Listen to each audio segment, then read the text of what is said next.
¿Qué tal? Buenas tardes.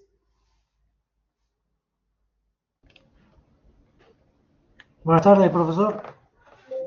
Esperamos 2 o 3 minutitos a ver si llegan más compañeros y ya empezamos.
Bueno, buenas tardes de nuevo.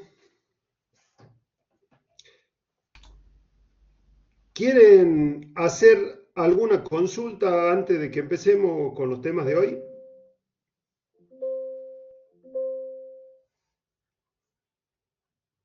Todavía no, profe. Bueno, hoy Eh, día Profesor, vamos a buenas ver tardes. pro- profesor, varios temas. ¿Qué tal? Buenas tardes. Vamos a ver Le hago una, profesor, varios temas. le hago una consulta. Sí. El foro de comunicación, entiendo que no está activado para que nosotros podamos hacer consultas. En cuanto al foro de novedades, tampoco podemos responder lo que ustedes escriben. ¿No? ¿No pueden responder? No, está solamente aparece las comunicaciones que ustedes colocan en el foro de novedades y no permite responder. O sea, tampoco nos podemos sacar las dudas que tenemos. Ah, bueno, mal que me lo dijiste porque no es una configuración que hayamos puesto nosotros. debe ser una configuración por defecto, capaz que han dejado de informática. Nos parecía raro que no pregunten nada, pero has hecho bien en decirme.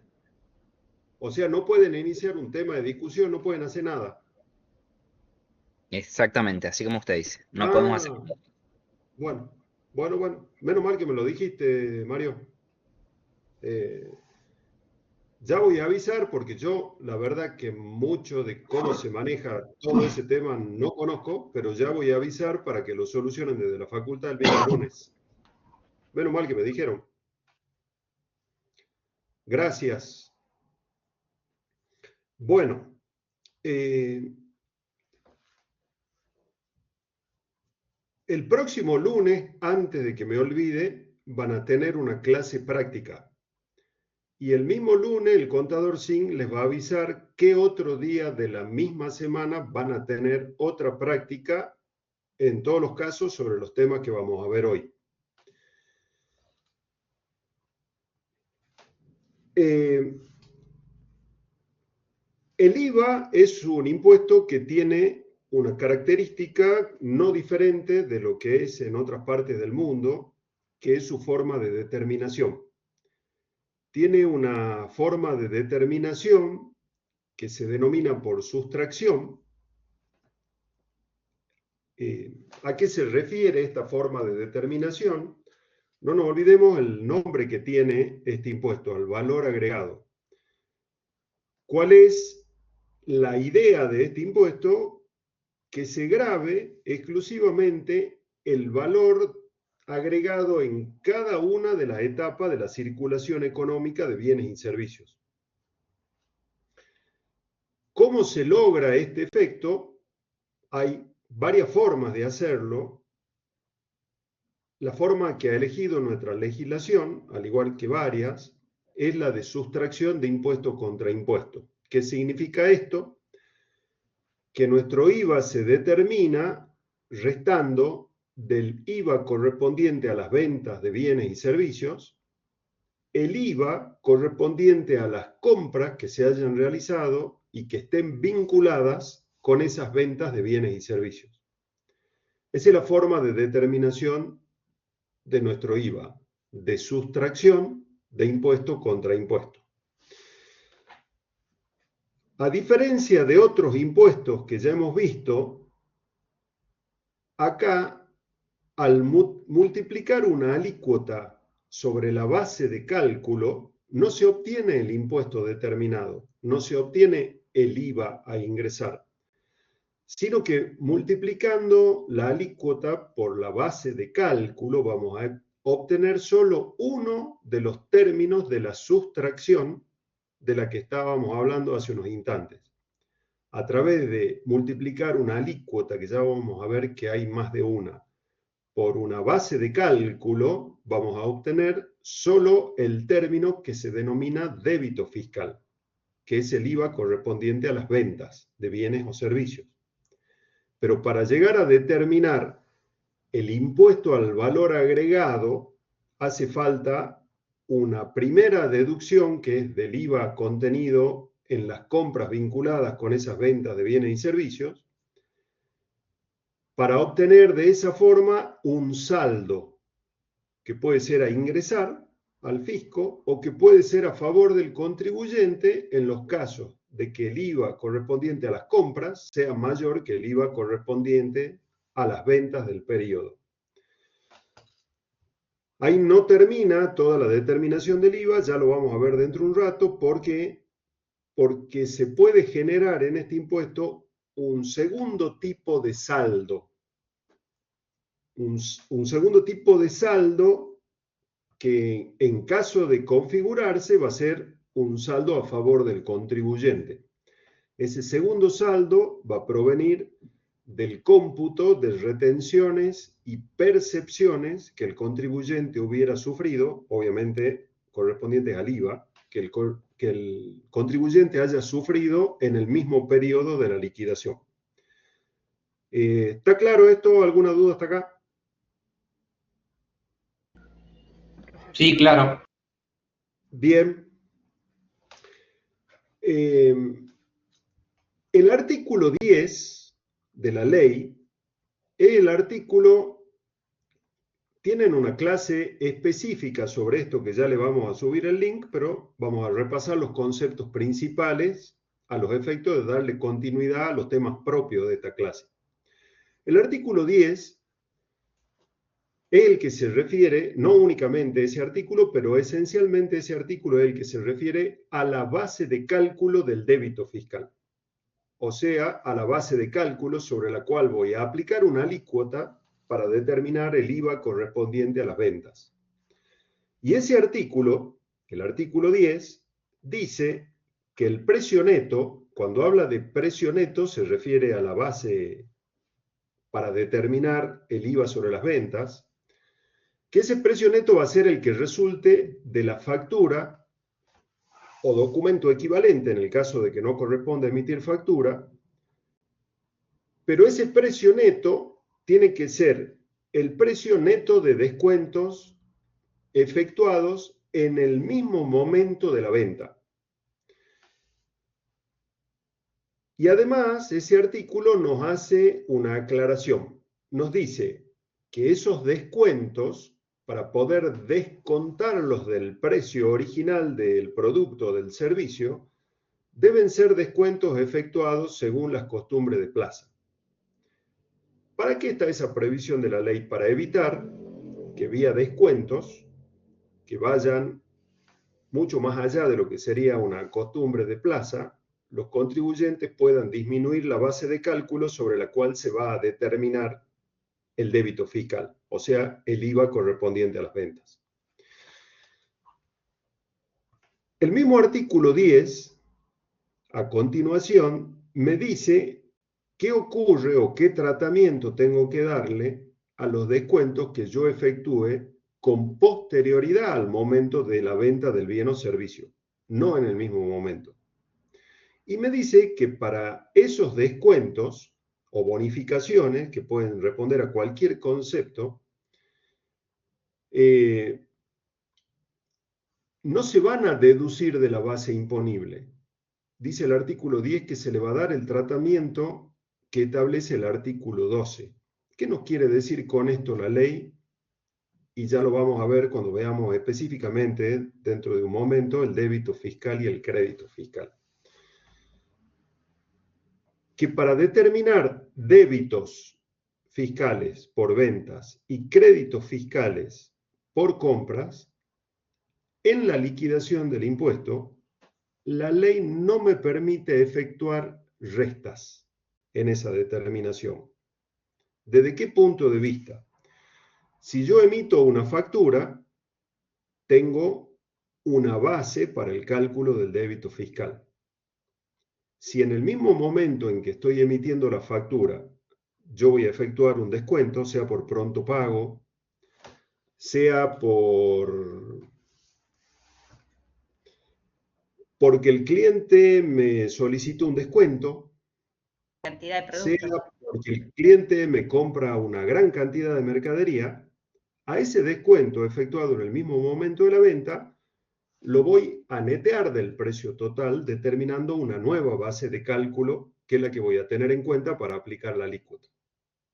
Pero si con posterioridad, por otro motivo, por ejemplo, porque el cliente decidió pagarme con anterioridad a lo que se había comprometido, o porque hubo mercadería fallada, o por lo que sea, yo le voy a emitir una nota de crédito. Pero esa nota de crédito, yo no puedo restar ese importe de la factura original para calcular el IVA sobre el importe neto que resulte de esa diferencia. No me deja restar la ley. Cuando me dice que va a tener el tratamiento del artículo 12, lo que me está diciendo es el IVA de esa nota de crédito, en lugar de restarse de la base del débito, va a sumarse como si fuera un crédito fiscal, como si fuera una compra para mí que emití el comprobante de nota de crédito. Matemáticamente es exactamente lo mismo. No tiene diferencia, pero el procedimiento que establece la ley es ese. Del mismo modo, ya vamos a ver, si yo realicé una compra, yo tengo un IVA mi crédito fiscal que voy a poder restar de mi débito fiscal. Si con posterioridad mi proveedor emite una nota de crédito, para mí representaría un menor crédito fiscal.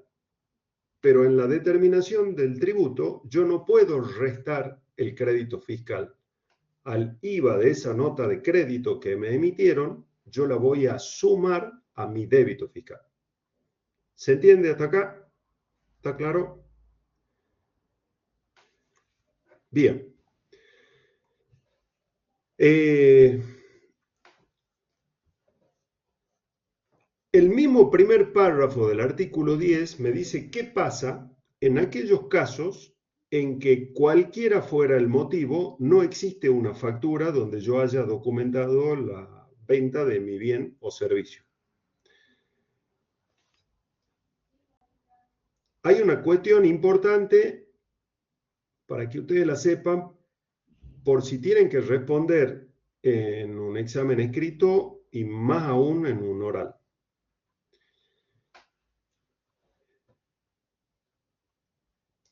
Nunca respondan con fundamento de cuestiones formales preguntas que apuntan a temas sustanciales.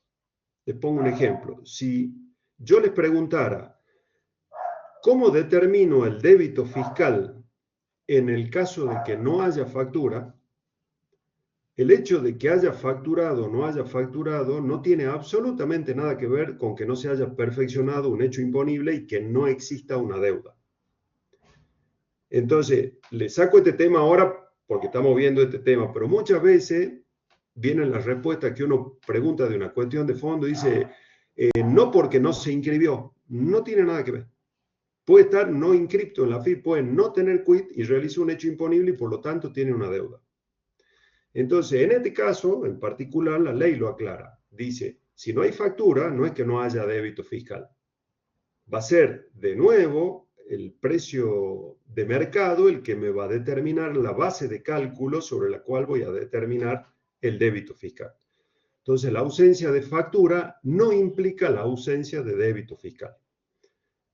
¿Estamos con esto, chicos? Bien. En el cuarto párrafo, el penúltimo que vamos a aclarar de este artículo 10, porque es un tema que, dependiendo en la región que estemos cada uno, si son regiones productoras agropecuarias, este tema es bastante habitual, el tema de las operaciones de canje de productos primarios por otros bienes o servicios recibidos con anterioridad. El cuarto párrafo, no sé si recuerdan, si no lo recuerdan, lo repito ahora de todo modo, cuando hay operaciones de canje de productos primarios por otros bienes o servicios que ese productor primario haya recibido con anterioridad, el hecho imponible se perfecciona tanto para el que entregó los bienes o prestó el servicio con anterioridad como para el productor agropecuario en el momento de la entrega de los bienes primarios. Es el momento de perfeccionamiento del hecho imponible para los dos. Es como que hay una postergación del momento de perfeccionamiento del hecho imponible para quien vendió el bien o prestó el servicio al productor agropecuario hasta el momento en que ese productor agropecuario le entregue el bien. Este cuarto párrafo del artículo 10 lo que hace es establecer para ese caso cuál es la base imponible para las dos partes. Para el que entregó el bien, prestó el servicio, y para el productor agropecuario que entrega en canje de lo anterior los productos primarios. Y ese artículo dice que el precio neto se va a determinar sobre lo que es el valor de plaza de esos productos primarios en el día en que esos productos se entreguen. Lógicamente vigente en el mercado donde opera ese productor. ¿Sí? ¿Queda claro esto? Entonces, en ese caso de operaciones de canje, hay un mismo momento de perfeccionamiento del hecho imponible para las dos partes y a la vez una misma base imponible para ambos. ¿Alguna duda con esto? Estamos. Bien. Bueno, el quinto párrafo es el que contiene, yo en una clase anterior les mencioné 3 normas que son las que expresamente en la ley del IVA me están diciendo que se aplica el criterio de la unicidad, de que lo accesorio sigue la suerte de lo principal. Y yo les había mencionado el último párrafo del artículo 3, el último párrafo del artículo 7 de las exenciones y este quinto párrafo del artículo 10. Ese quinto párrafo del artículo 10 nos está diciendo qué otros conceptos forman parte del precio neto gravado. Cuando me dice que forma parte del precio neto gravado, me está diciendo que forma parte de la base imponible de cálculo del IVA que contiene el débito fiscal.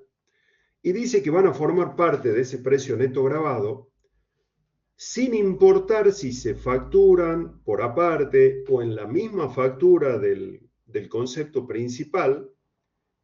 Y lo que es más importante aún me dice, aun cuando considerado independientemente esos conceptos accesorios no estuvieran grabados, van a formar parte del precio neto gravado, me está diciendo, siguen la suerte del principal gravado, y me menciona una serie de conceptos.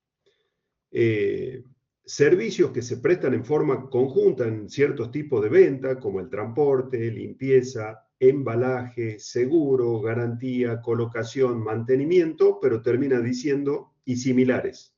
O sea que esa enunciación es meramente ejemplificativa. No se agotan en esos conceptos todo lo que puede constituir un accesorio gravado de una prestación gravada por aplicación del criterio de la unicidad.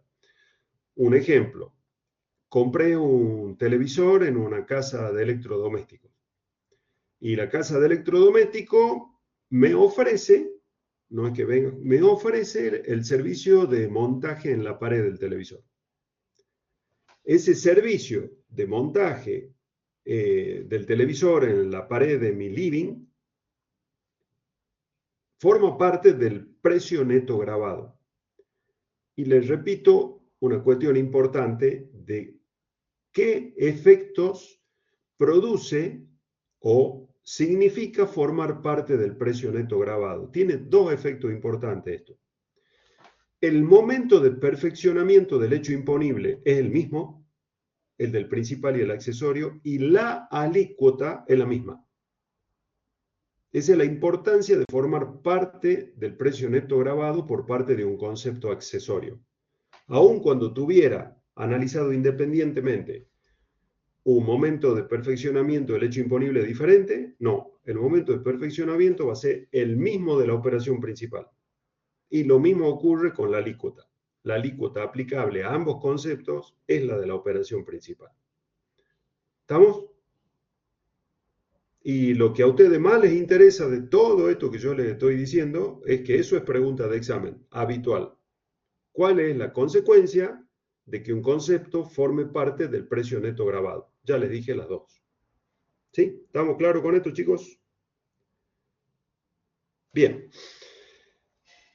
Ya tenemos un concepto de precio neto gravado.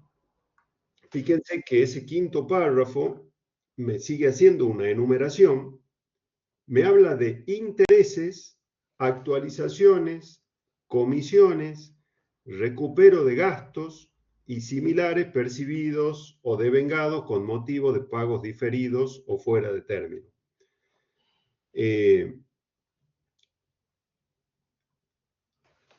Si alguien me financia la operación principal, lo que me está diciendo ese punto 2 es que los intereses pasan a formar parte del precio neto gravado. Si yo me comprometí en pagar el producto o el servicio que compré en una determinada fecha y no lo hice, comienzan a correr los intereses moratorios que me aplique quien me vendió el bien. Esos intereses por pago fuera de término van a pasar a formar parte del precio neto gravado. Hasta ahí se entiende, ¿no? ¿Cuál es el Sí, profe. problema? Que en realidad no es un problema, pero ¿cuál es la confusión que genera otra disposición que es el artículo 10 del decreto reglamentario? Después léanlo, no hace falta que lo leamos ahora. El decreto reglamentario dice que en el caso de los intereses van a estar grabados aun cuando correspondan a una operación principal que esté exenta o no grabada. O sea, el decreto reglamentario me está diciendo que no hay teoría de la unicidad para los intereses. Y con lo que ya sabemos de derecho tributario, ¿podrá ir el decreto reglamentario en contra de lo que dice la ley? ¿O debería? No. No debería. ¿Pero qué hace Pero AFI? Arca. el decreto existe y eso ha dado lugar a montones de discusiones. Hay dos fallos, no es que sean los únicos dos, pero son los dos fallos. Acá se los anoto en el chat. Uno es Crise, otro es Angulo, ya se lo vamos a subir. ¿Qué es lo que dijeron ambos fallos? En realidad, uno de esos se remite al otro, no es que hizo un desarrollo del caso. Lo que concluyeron esto, cuando nosotros les preguntemos fallos, creo que ya se los dije, no me acuerdo, pero si no se los dije, se lo digo ahora. Y si no, lo que abunda no daña en tema pedagógico. Nosotros nunca le vamos a preguntar nombres de fallos, ni tribunales, ni fechas. Sí le podemos preguntar en relación a un determinado tema si saben qué dijo la jurisprudencia. Eso sí nos interesa en ciertos temas.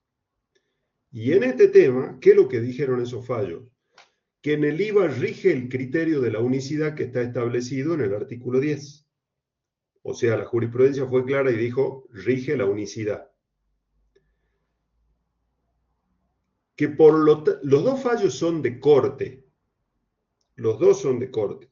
Pero en un caso, la Corte no lo trató porque dijo, nos remitimos al fallo anterior.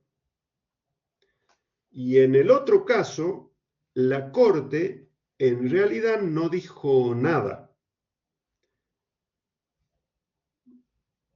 Si ustedes están atentos por ahí a las noticias políticas, deben haber escuchado, leído, que de vez en cuando se critica mucho que la Corte se niega a tratar ciertos asuntos, invocando un artículo 280 del Código Procesal Civil y Comercial. O sea, la Corte tiene esa potestad de, hay asuntos que decide no tratarlos.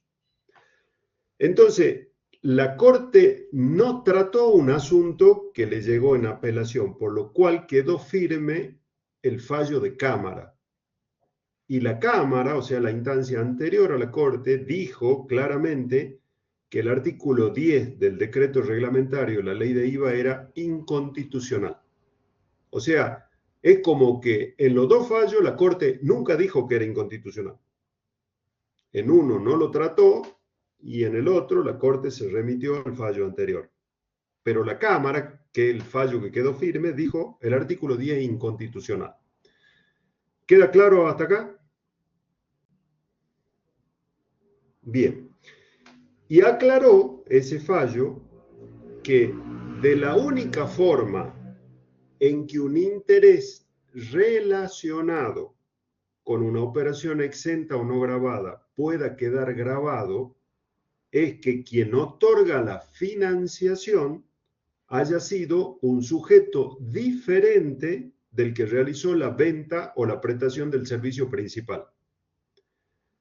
Y en realidad ahí es correcto porque hay dos sujetos diferentes. Hay uno que solo vendió y hay otro que solo financió. Entonces, para el que financió está bien que esté grabado, no hacía ni falta que lo aclare el decreto, porque los intereses son hecho imponible, las prestaciones financieras. Pero si la financiación o el interés que se cobra por un pago diferido es establecido, cobrado por el propio vendedor del bien o servicio, ahí sí tenemos que seguir el criterio de la unicidad. ¿Estamos bien con esto?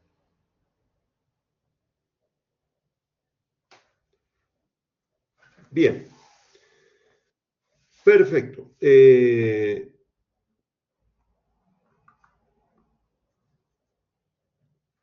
Con esto dejamos lo de base imponible. Como les digo, le vamos a subir una clase completa, pero lo central de base imponible, sobre todo para parcial y finales, se los acabo de decir. Pero hay una clase completa de base imponible que tiene mucho más concepto que lo que acabamos de ver. Vamos a ver el débito fiscal. En el artículo 11 de la ley.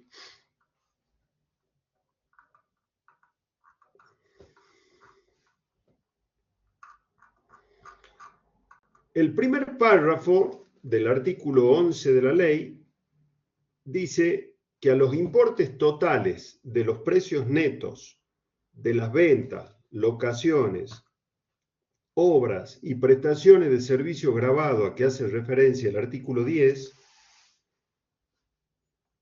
acabamos de ver, se refiere a la base imponible o precio neto, se le aplicarán imputables al periodo fiscal que se liquida, se le aplicarán las alícuotas fijadas que den lugar a la liquidación que se practica.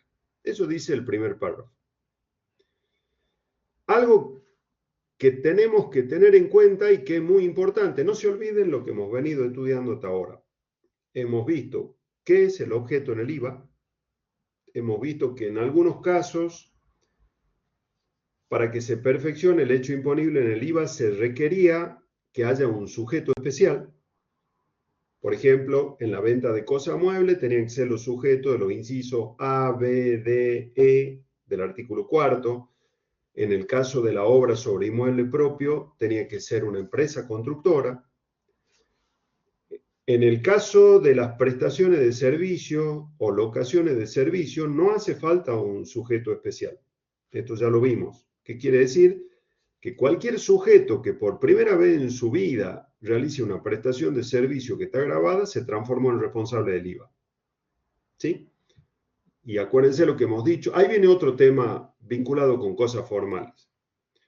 Si nosotros le preguntáramos,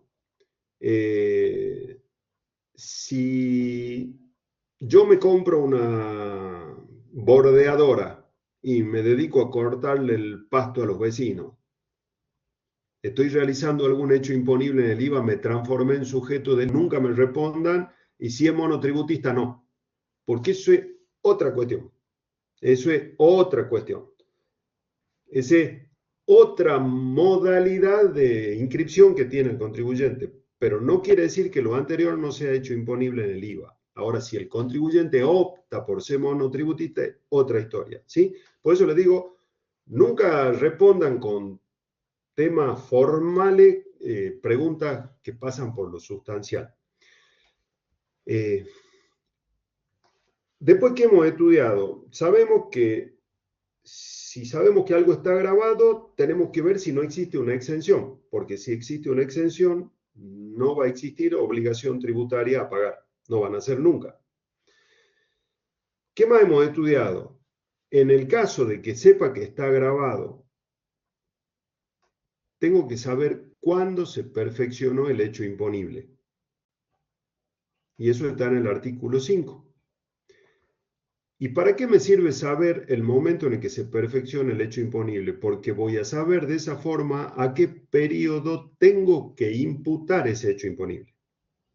Entonces, lo que está haciendo este primer párrafo del artículo 11 es decirme que el débito fiscal lo voy a calcular sobre el precio neto o bases imponibles que correspondan a hechos imponibles que se hayan perfeccionado en el mismo periodo que yo estoy liquidando. Eso es lo que me está queriendo decir. Y a ese precio neto o base imponible le voy a aplicar la alícuota que corresponda. Ya lo deben saber hasta de la vida, hasta de la práctica de la vida, que son 3 las que existen en el IVA, que nos afectan de forma directa. En realidad hay más alícuotas, pero se refieren a ciertos rubros específicos, como por ejemplo la actividad editorial. Ahí hay otras alícuotas, pero las que a nosotros nos afectan de forma directa al 99% de los contribuyentes y consumidores son 3. El artículo 11, ese primer párrafo, ya me dijo entonces la forma en la que voy a determinar el primer término de la sustracción con la que voy a determinar el primero de los saldos del IVA, el primer saldo a ingresar del IVA. Como hemos dicho, lo repetimos, si yo multiplico base imponible por alícuotas, tengo el débito fiscal, pero si el crédito fiscal vinculado con esas ventas resulta mayor para ese periodo, lo que vamos a tener es un saldo a favor del contribuyente. Ya vamos a ver qué tratamiento tiene ese saldo y qué tratamiento tiene otro saldo después de que me haya computado retenciones y percepciones. ¿Alguna duda hasta acá?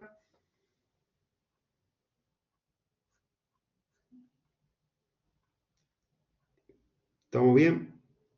Bueno, seguimos. El segundo párrafo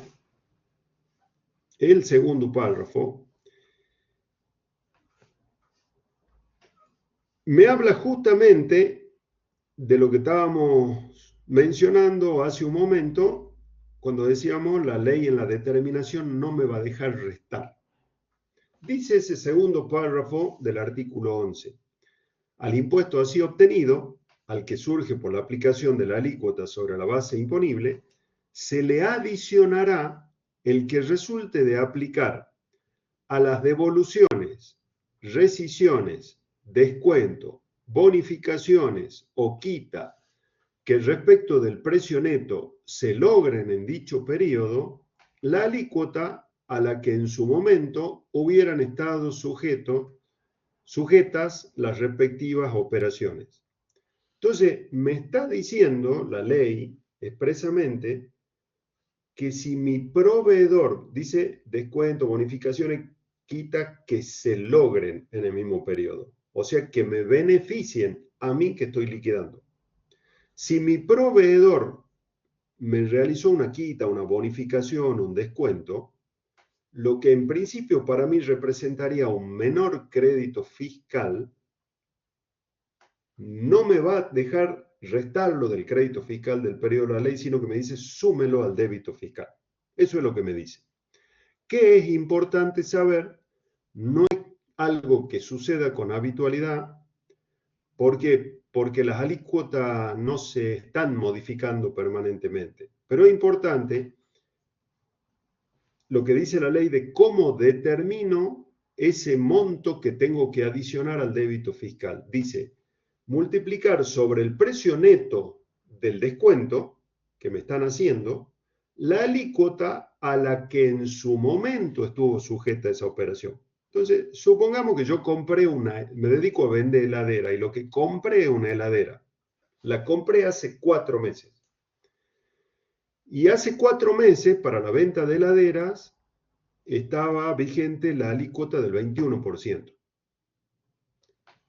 Y en este mes de septiembre, mi proveedor me hace un descuento. ¿Por qué? Porque la heladera vinieron con falla, por ejemplo. O me hace un descuento porque dice, mejor le hago un descuento para que me siga comprando porque el mercado está muerto y prefiero ganarme un cliente. Por el motivo que fuera, me hace un descuento. El precio neto, o sea, el precio sin IVA de ese descuento, yo lo tengo que multiplicar por la alícuota para determinar qué importe le voy a sumar a mi débito fiscal. Pero la alícuota que voy a aplicar es la que estaba vigente en el momento que yo hice la compra. Porque si al día de hoy la venta de heladera estuviera grabada, por ponerle un ejemplo, al 2%, no es esa alícuota la que yo voy a aplicar sobre el descuento. Es la alícuota que estuvo vigente en el momento que realicé la compra a la cual ese descuento se refiere. ¿Está claro? Sí, pero Esto es algo que habitualmente uno es como que no le presta atención porque las alícuotas vienen iguales hace un montón. pero no está de más repetirlo porque capaz que en algún momento cambia y se da la situación y hay que tenerlo en cuenta. ¿Estamos con esto? ¿Vamos bien?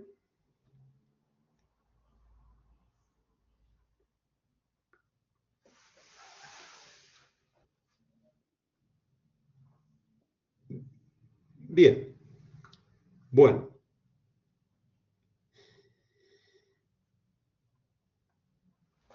¿Se acuerdan en el impuesto a las ganancias el tema del prorrateo? Cuando los gastos se vinculaban con ingresos grabados o exentos, uno los podía deducir en la proporción que corresponda con lo que eran las ganancias grabadas. En el IVA tenemos una situación similar. Nosotros, ya vamos a ver en un rato con el crédito, pero viene al caso.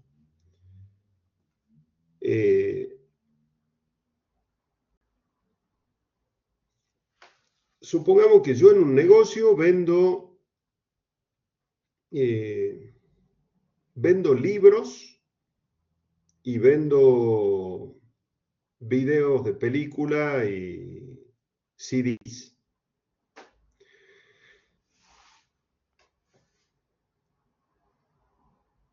Todas las compras que estén vinculadas con las ventas de libros de forma directa, aún la venta de libros está exenta.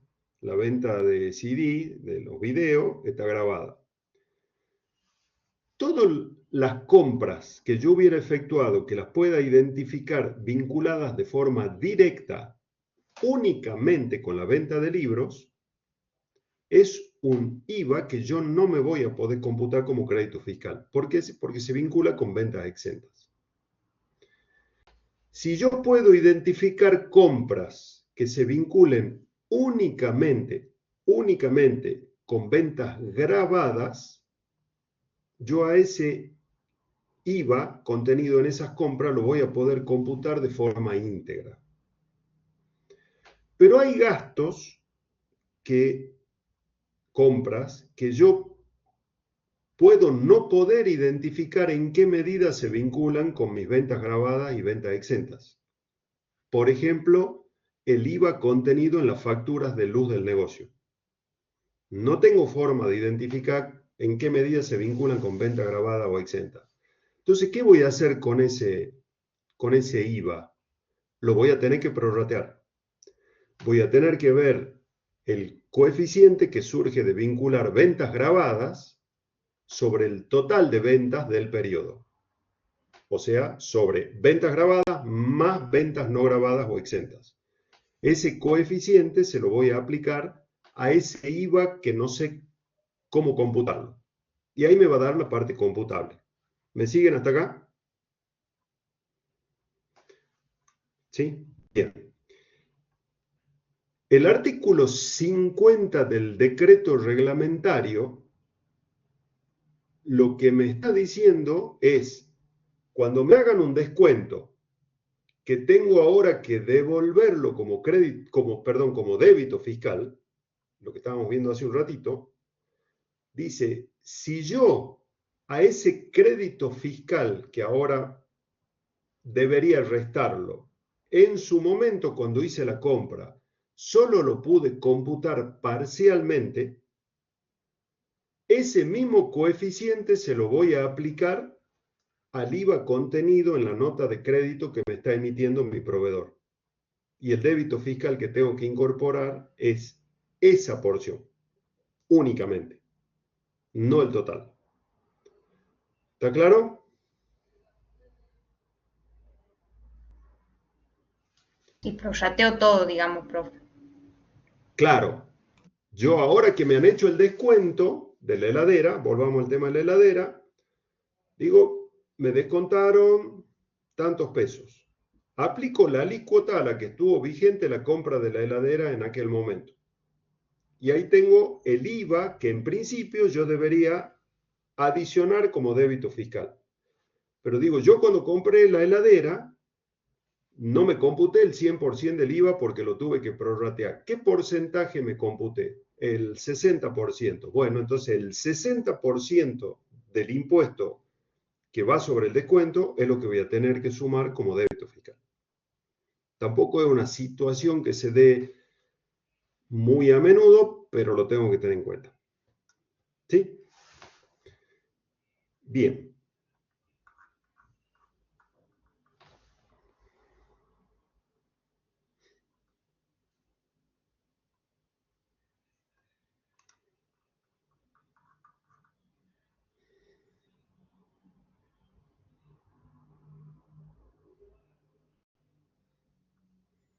Vamos al tercer párrafo del artículo 11.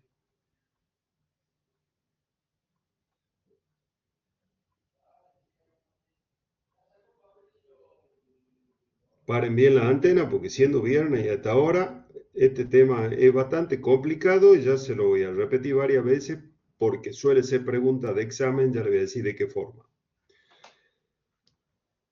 Dice ese tercer párrafo del artículo 11, cuando se transfieran o desafecten de la actividad que origina operaciones grabadas, obras adquiridas a los responsables a que se refiere el inciso D del artículo 4, o realizadas por el sujeto pasivo directamente o a través de terceros sobre inmueble propio, que hubieran generado el crédito fiscal previsto en el artículo 12, deberá adicionarse al débito fiscal del periodo en el que se produzca la transferencia o desafectación el crédito oportunamente computado en tanto tales hechos tengan lugar antes de transcurridos 10 años, contados a partir de la fecha de finalización de las obras o de su afectación a la actividad determinante de la calidad de sujeto pasivo.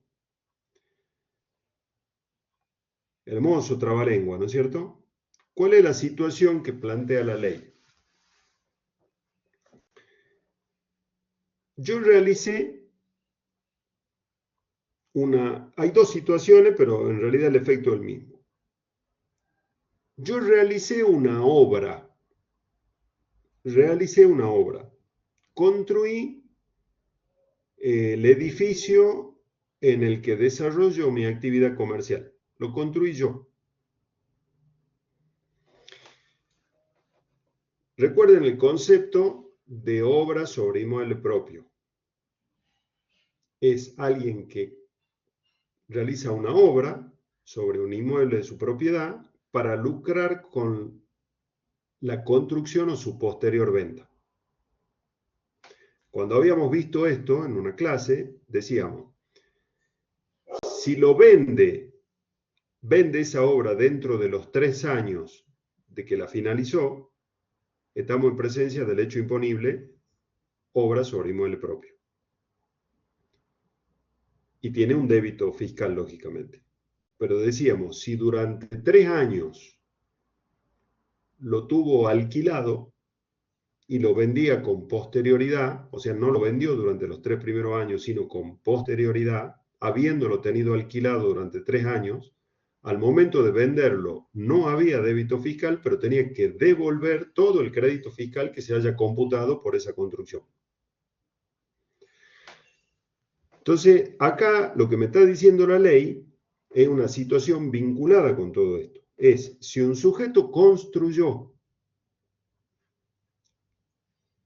una obra sobre un inmueble propio que funcionó como un bien de uso para él, la estuvo usando, vinculada con la actividad grabada, la estuvo usando, y luego la desafecta, la ley me está diciendo que ese crédito fiscal que tengo que devolver, lo tengo que devolver como débito fiscal en el periodo en el que se desafectó o vendió la obra.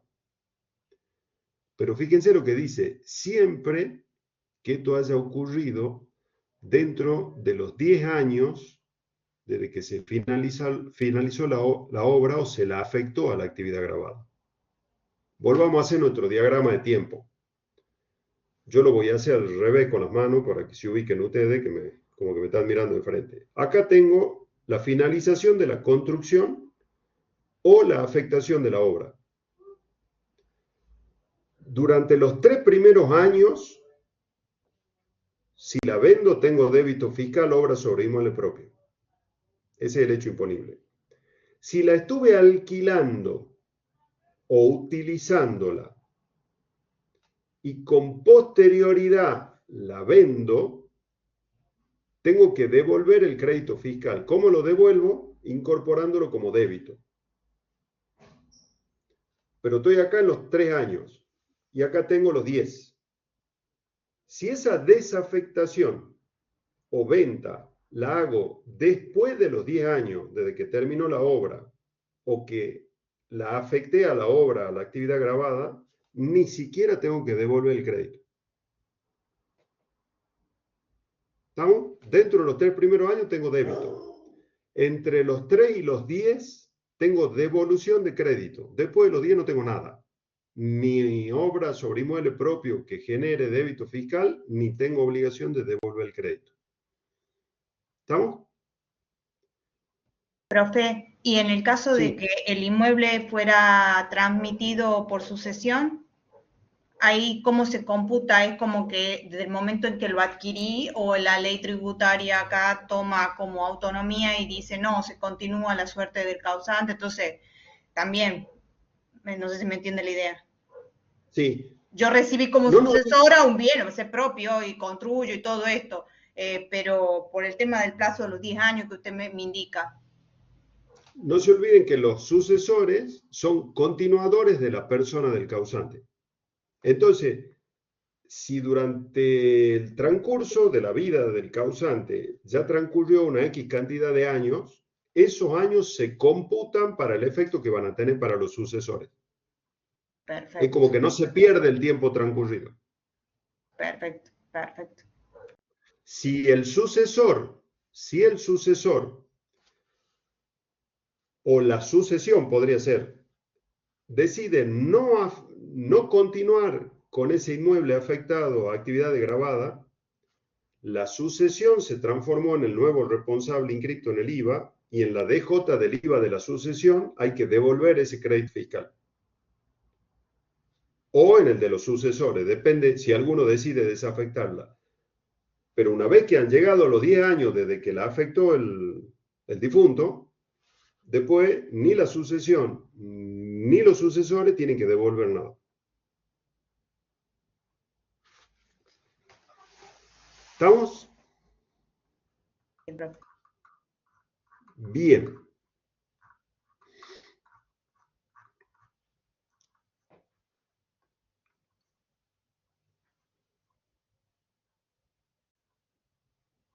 Vamos con el crédito fiscal. Vamos a ver el artículo 12.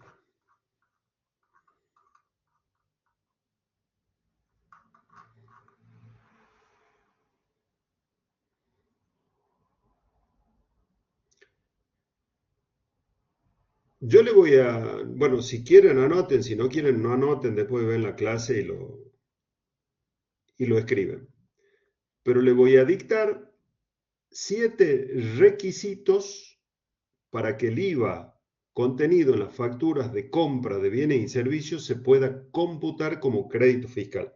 Ya vamos a ir desarrollando varios de esos que están contenidos en el propio artículo 12. Hay algunos que no.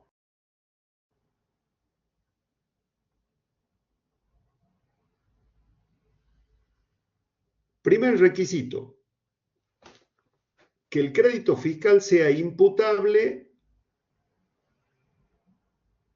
al periodo fiscal.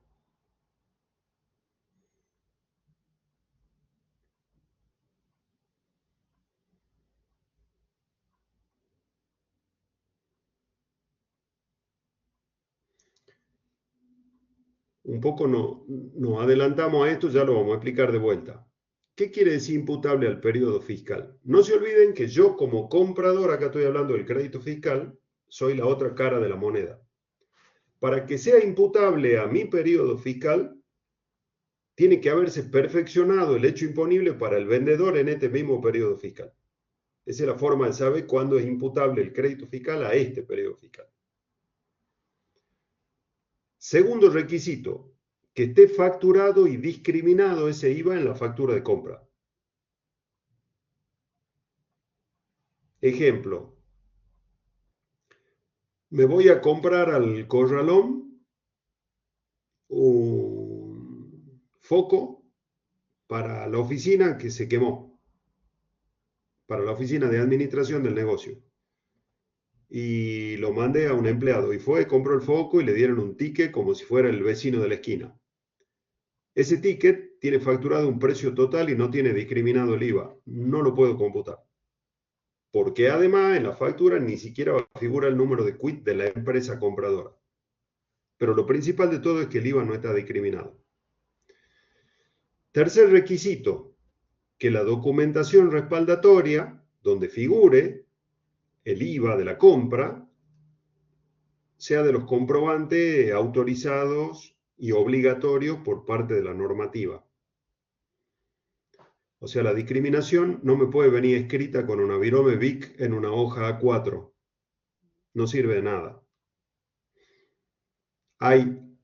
Esto no quiere decir, porque hay excepciones, que no se pueda computar el IVA en comprobantes que no tienen una discriminación del IVA directa como en una factura. Por ejemplo, ¿han visto alguna vez un pasaje de avión? Ya cada vez usamos menos el pasaje en papel, pero ¿alguna vez lo vieron?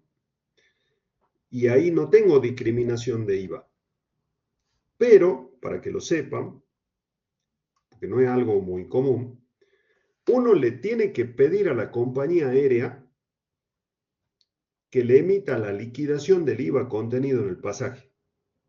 Entonces, la compañía, esto se hace hasta por internet, en las páginas de las compañías aéreas, me lo manda al mail y me dice, de todo lo que pagaste, el IVA es tanto. Esa liquidación que me manda la compañía aérea es comprobante suficiente para poder computar el crédito fiscal. Pero no me va a figurar en el pasaje. Si lo busco, no me va a figurar. Cuarto, que sea computable hasta el límite que surge de aplicar a la base imponible la alícuota respectiva.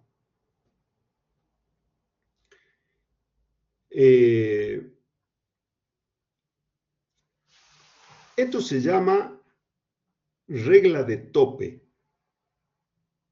¿A qué se refiere?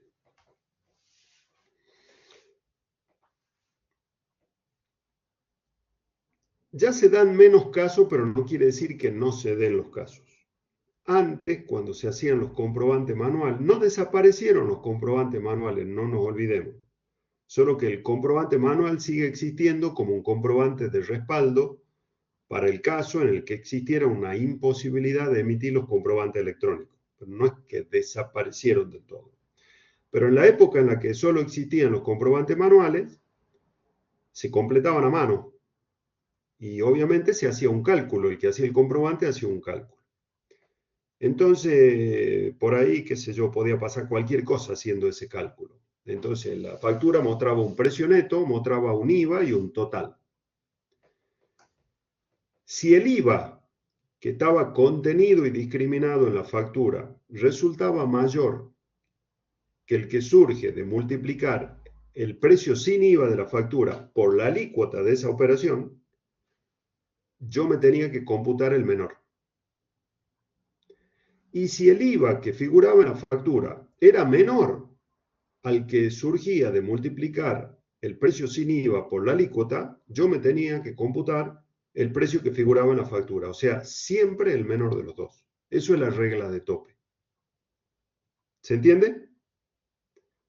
Comparo el IVA que figura en la factura con el que surge de un cálculo que yo tengo que hacer, que es multiplicar la alícuota correspondiente por el precio sin IVA. Y me tomo el menor de los dos. Así sean 2 centavos. Porque esto pasó a tener una importancia especial ahora, con tanta informática de por medio. Si no me coincide con lo que figura en los registros de AFIP, puedo llegar a tener un problema. No lo he visto que haya el problema por tan poco, pero la regla es clara, me tengo que computar el menor de los dos. ¿Sí? ¿Está claro esto? Claro, Bien. profe, pero ya prácticamente este caso ya no se manifiestan por la obligación de la facturación electrónica y ya todo el mundo tiene que hacerlo Claro, así. pero lo que sí puede pasar, volvamos a leer. Bueno, ya lo vamos a ver. Supongamos que el que está haciendo la factura electrónica se confundió y puso como alícuota del 21% algo que está sujeto al 10%. Entonces ya de por sí esa factura ya va a salir mal hecha. Está bien calculada, digo, bien calculada desde el punto de vista matemático, pero mal hecha. Entonces yo me voy a tener que tomar el precio neto por el 10,5 que corresponda. ¿Sí? En realidad lo más sano en todo esto, y que es lo que suele ocurrir, es pedirle al vendedor que haga una nota de crédito y que me vuelva a facturar. Es lo que habitualmente se hace. Pero yo me debería computar el IVA que surge de multiplicar la alícuota que corresponde por el precio neto. O lo facturado, lo menor de los dos. ¿Sí? Perfecto, gracias. ¿Cuántas le dicté? ¿4? 4, profe, la quinta falta. 4. La quinta, que yo hubiera empezado por ahí en realidad, es que se vincule ese IVA de la compra con las operaciones grabadas. La vinculación es lo principal de todo, porque si no hay vinculación, analizar el resto es medio inútil.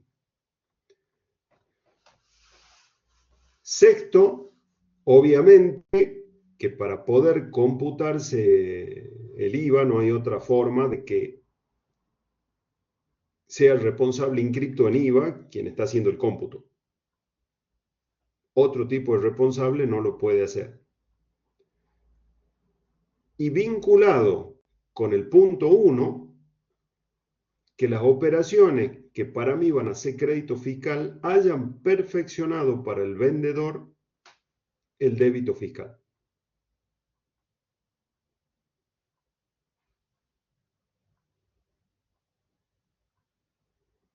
Esos son todos los requisitos.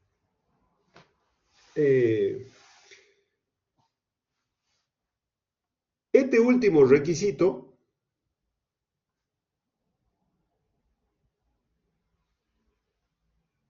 está en el artículo 12, último párrafo de la ley.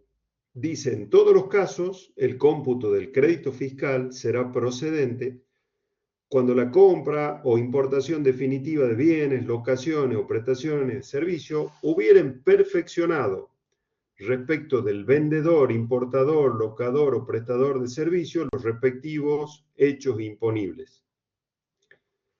Y ahí, ese último párrafo menciona una excepción importante que creo que se las mencioné en una clase anterior. Dice, excepto cuando el crédito provenga de las prestaciones del artículo 1, inciso D, importaciones de servicio, en cuyo caso el cómputo procederá en el periodo fiscal inmediato siguiente a aquel en el que se perfeccionó el hecho imponible. ¿Y esto por qué? Porque en el caso de esas importaciones de servicio,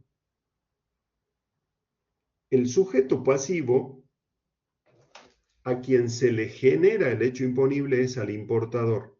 O sea, el mismo importador tiene a la vez un débito fiscal porque él es el sujeto pasivo que realizó el hecho imponible y a la vez ese débito fiscal es crédito fiscal para él porque no deja de ser una compra, esta importación. Lo único que la ley acá separa el periodo dentro de los requisitos que le dije, que en el mismo periodo sea débito fiscal para el vendedor y crédito fiscal para quien lo va a computar, que sea del mismo periodo. Pero acá la ley me dice, no, en el caso de las importaciones de servicio, el crédito fiscal se va a poder computar recién en el periodo siguiente a que se perfeccionó el hecho imponible. Porque si la ley no hubiera hecho esto, ese importador de servicio tendría en el mismo periodo un débito fiscal por la importación, que a la vez sería crédito fiscal por el mismo importe. O sea, sería cero. Entonces la ley lo que hace es separarlo de periodo. No sé si esto es justo o injusto, pero nos pongamos en la situación de que este sujeto que importó un servicio no tuvo absolutamente ninguna operación de compra de venta, ninguna otra operación de compra, de venta, ni de importación, nada, ni en el mes de la importación, ni en el siguiente. Las declaraciones juradas de esos 2 meses van a ser las siguientes. En un mes va a tener débito fiscal por la importación del servicio, lo tiene que pagar. Y en la declaración jurada del mes siguiente va a tener solo un crédito fiscal por esa importación del mes anterior. O sea, le va a dar saldo a favor. Y uno diría, ¿para qué generarle ese efecto si era neutro en el primer mes? Bueno, son cosas de la ley. Yo le puse un ejemplo extremo para que veamos lo inconsistente de esto, pero funciona de esa manera. ¿Estamos, chicos? Está hecho así, profe, para cobrar, para recaudar. Sí, para eso son rápidos siempre.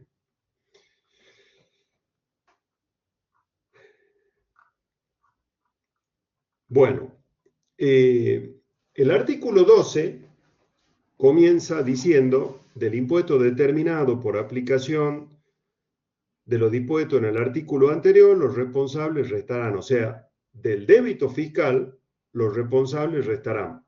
Y dice el inciso A, el gravamen que en el periodo fiscal que se liquida se les hubiera facturado.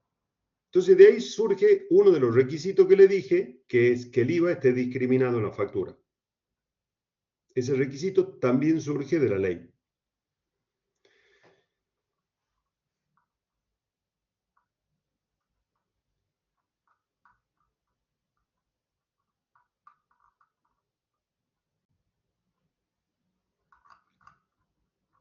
Anoten lo siguiente, por favor. Artículo 37 de la ley de IVA, ¿no?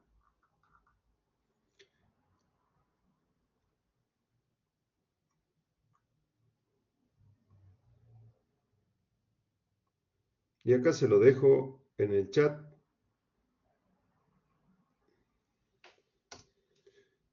Artículo 12 del decreto 337 del 21.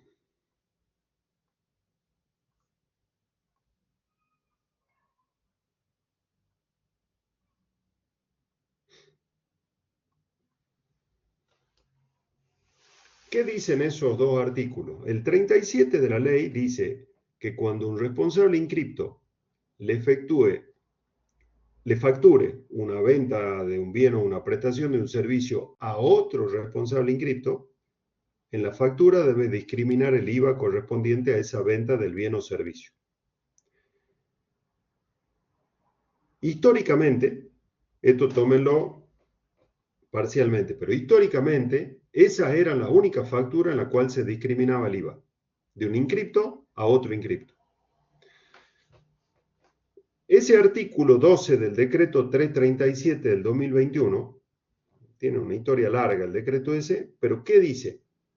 Que cuando un responsable inscripto le venda a un monotributista, a un responsable del régimen simplificado, también le tiene que discriminar el IVA en la factura.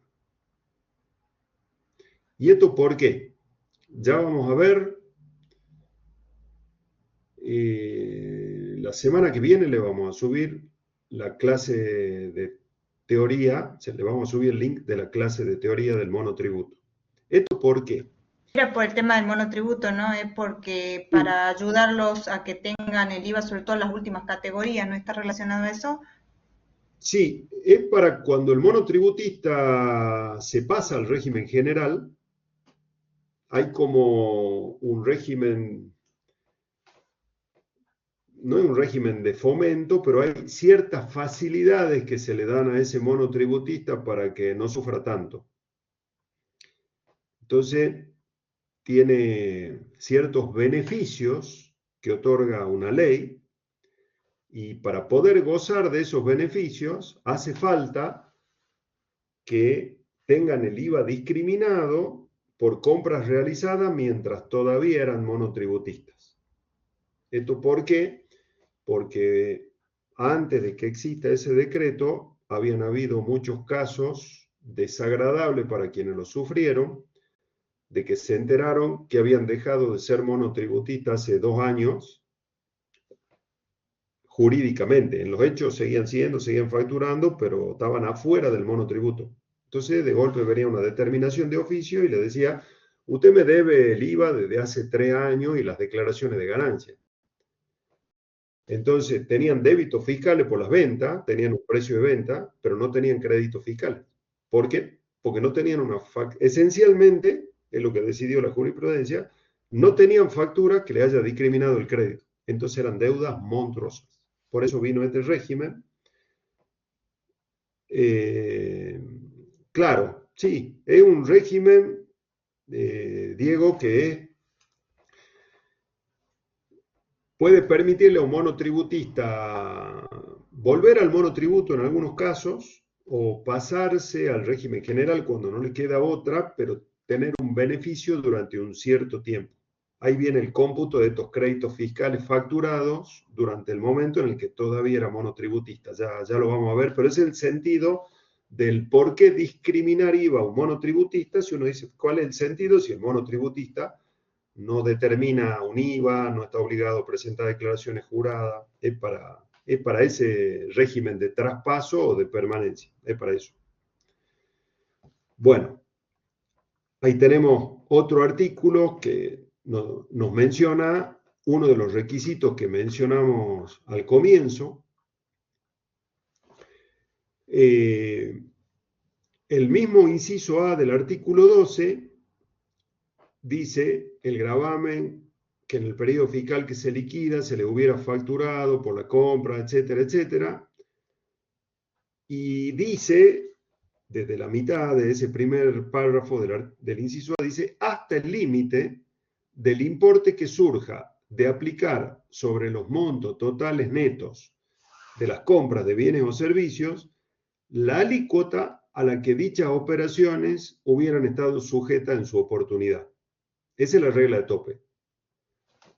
¿Qué crédito me computo? El facturado. Pero hasta el límite del que surja de multiplicar el precio neto de esa factura por la alícuota correspondiente. ¿Cuál me tomo? El menor de los dos. Por eso dice hasta el límite. ¿Está claro esto, no?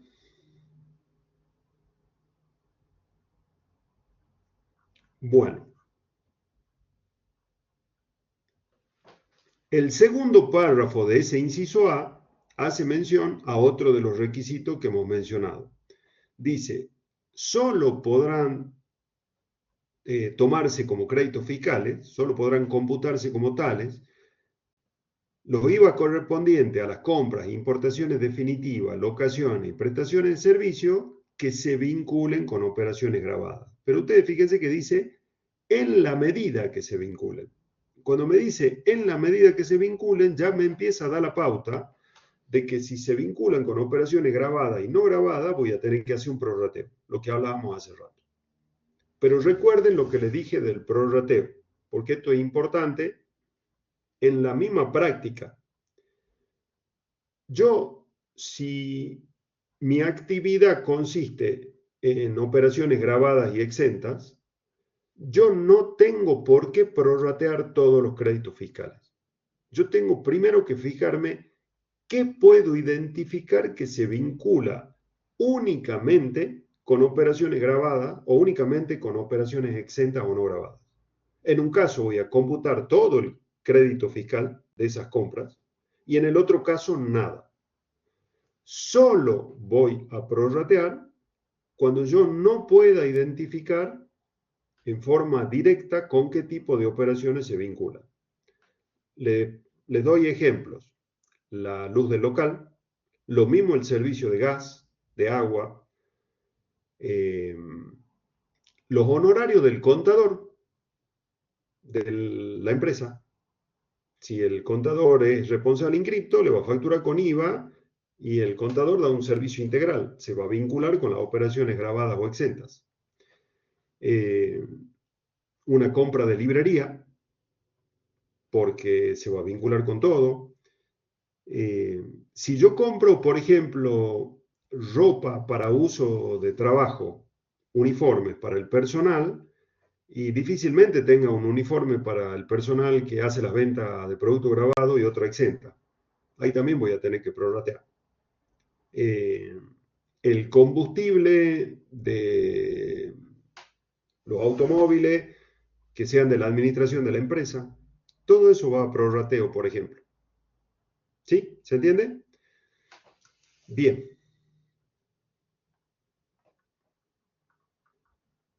El artículo 12, el inciso A, en el tercer párrafo, me genera una solución para algo que había traído mucho problema, pero no quiere decir que sea una buena solución. Nosotros acabamos de decir que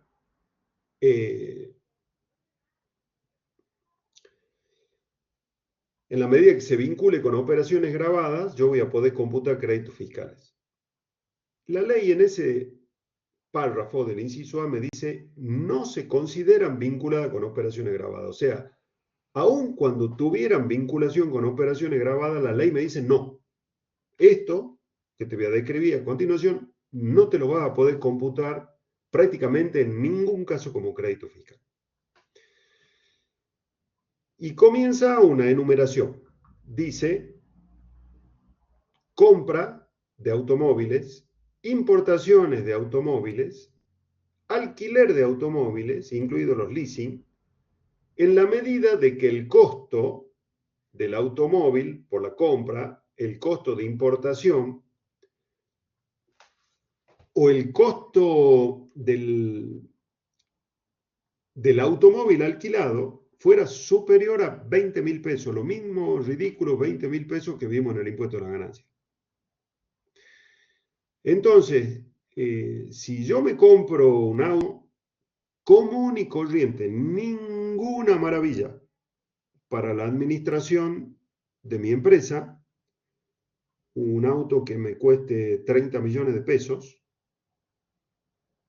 tengo 2 por 3, 6, para hacerlo redondo, 6 millones de pesos de IVA que me van a discriminar en la factura del auto. Yo no me lo puedo computar. Me puedo computar el 21% de 20.000 pesos como crédito fiscal. Ese es todo mi crédito. Y la parte del crédito que no me voy a poder computar pasa a ser un mayor costo del auto. Costo amortizable del auto para el impuesto a la ganancia. ¿Sí? ¿Está claro esto?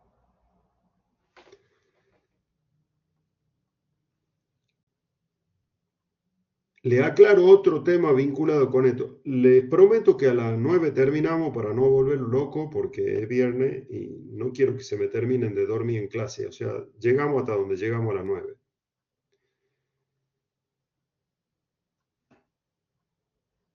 ¿Han entendido esto del auto, no?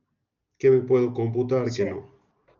Si el auto o cualquier bien de uso que sea cosa mueble,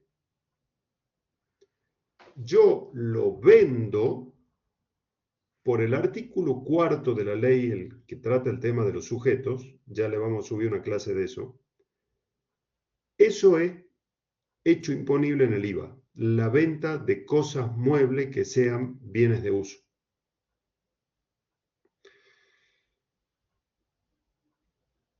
Y el mismo artículo 4 de la ley dice que se va a transformar en hecho imponible y que va a generar débito fiscal sin importar en qué proporción lo tenga afectado a ventas grabadas o exentas.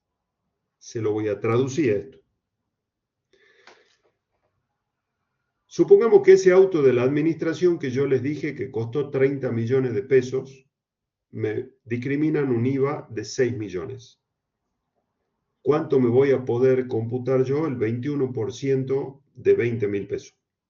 ¿Sí? Va a ser 4.200 pesos mi IVA. Si encima yo a ese auto lo utilizo en la empresa que tiene ventas grabadas o exentas, encima de esos 4.200 pesos lo voy a tener que prorratear. Hagamos un cálculo sencillo. Digamos que nuestras ventas grabadas y exentas son mitad y mitad. Entonces, me voy a poder computar como crédito fiscal 2.100 pesos. Si al otro día lo vendo al auto, todo está grabado, no tengo límite para el débito fiscal, o sea, el débito fiscal van a ser 6 millones de pesos y no lo puedo proporcionar porque yo proporcioné con la venta grabada o exenta cuando lo compré. ¿Se entiende? Es terrible la venta de bienes de uso en el IVA cuando los bienes de uso están vinculados con operaciones grabadas y exentas y las operaciones exentas son importantes. Tremenda. ¿Queda claro esto?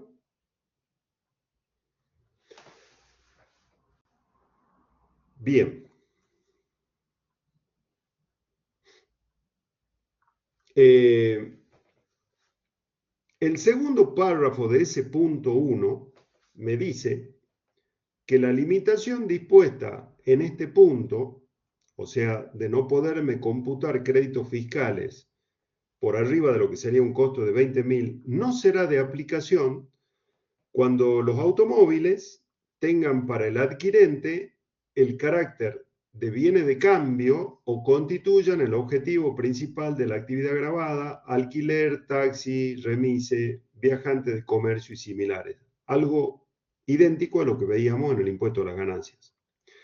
No se olviden que esta limitación es para automóviles, igual que en ganancias. O sea, si yo me compro una camioneta con caja, por ahí le decimos camioneta a lo que no son camionetas, las que tienen caja son camionetas. Esas no son automóviles y por lo tanto esas no están sujetas a limitación. ¿Sí? Hay muchas formas en las que el fisco me podría decir, ¿para qué necesitas como contador público una camioneta para computarte todo el crédito fiscal? Sí, me lo podrán discutir por otro lado, pero en definitiva no están sujetas a la limitación. ¿Sí? ¿Queda claro esto? Obviamente que tampoco un camión, pero los automóviles sí.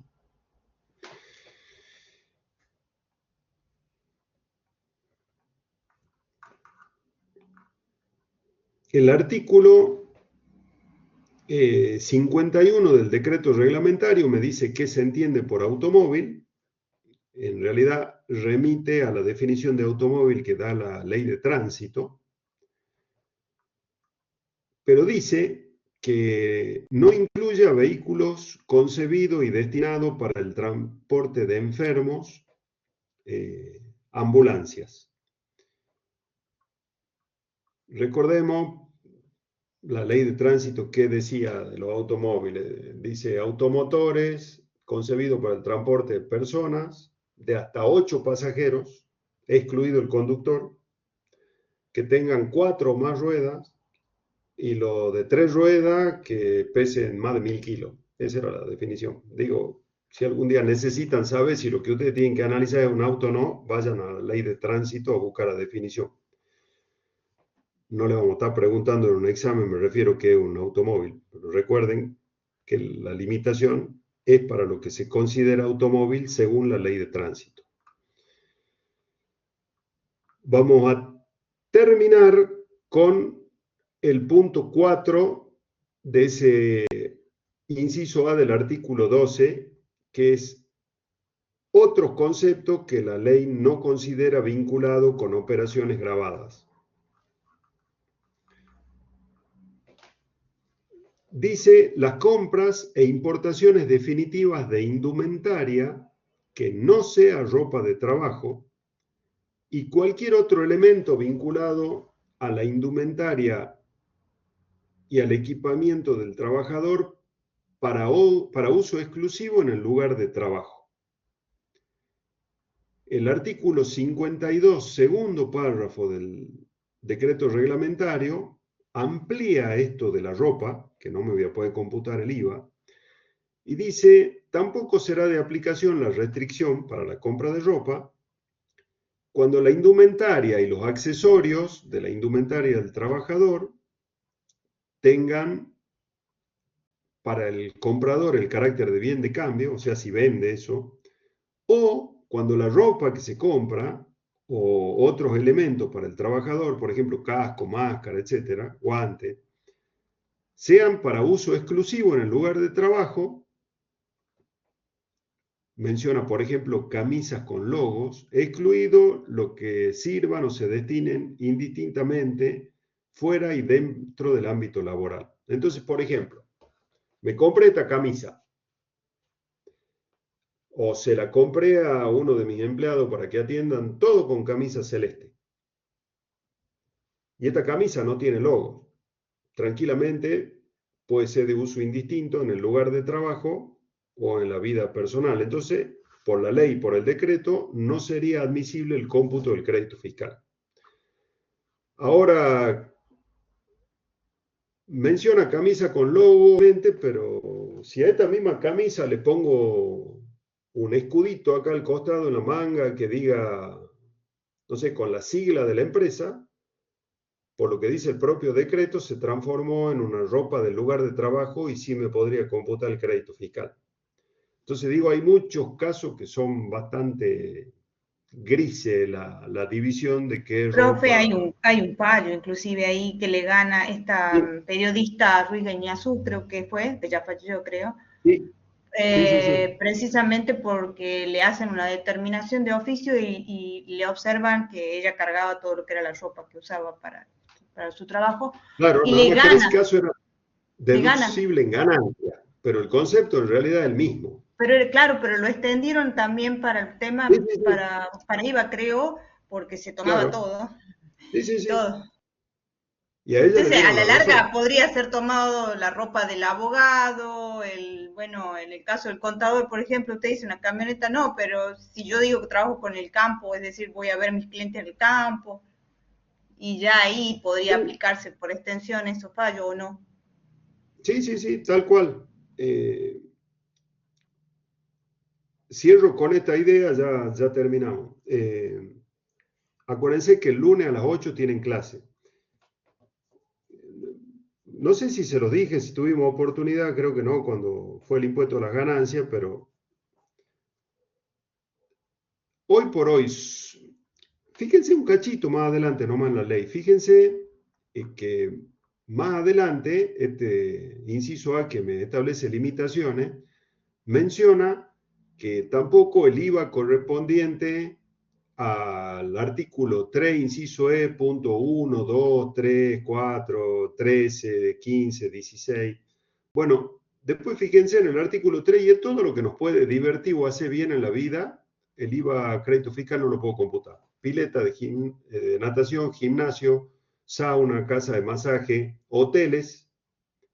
O sea, todo lo que me pueda sonar fantástico para pasarlo bien, no lo puedo computar. Y restaurante, servicio de refrigerio, no puedo.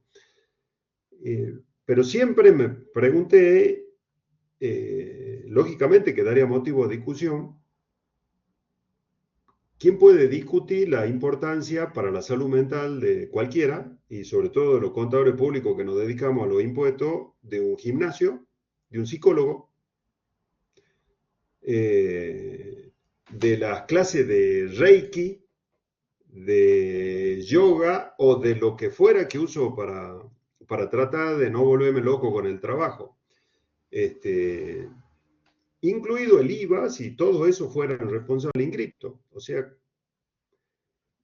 digo, me parece que si uno tuviera ganas de pelearse, tiene muchas herramientas para sostener que la vinculación es innegable por más que la ley diga lo que dice.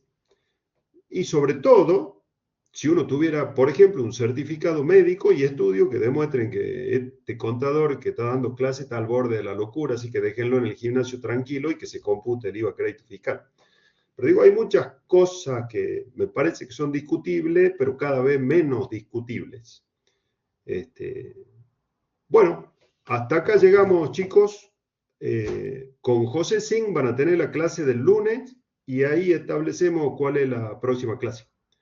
Muchas gracias. Buen fin de Gracias, semana. profe. fin de semana. Gracias, profe. Hasta luego. De nada, estudien el fin de semana, obviamente, ¿no? No me fallen. Les subimos las clases de base imponible. Muchas gracias. Gracias, profe. Hasta luego.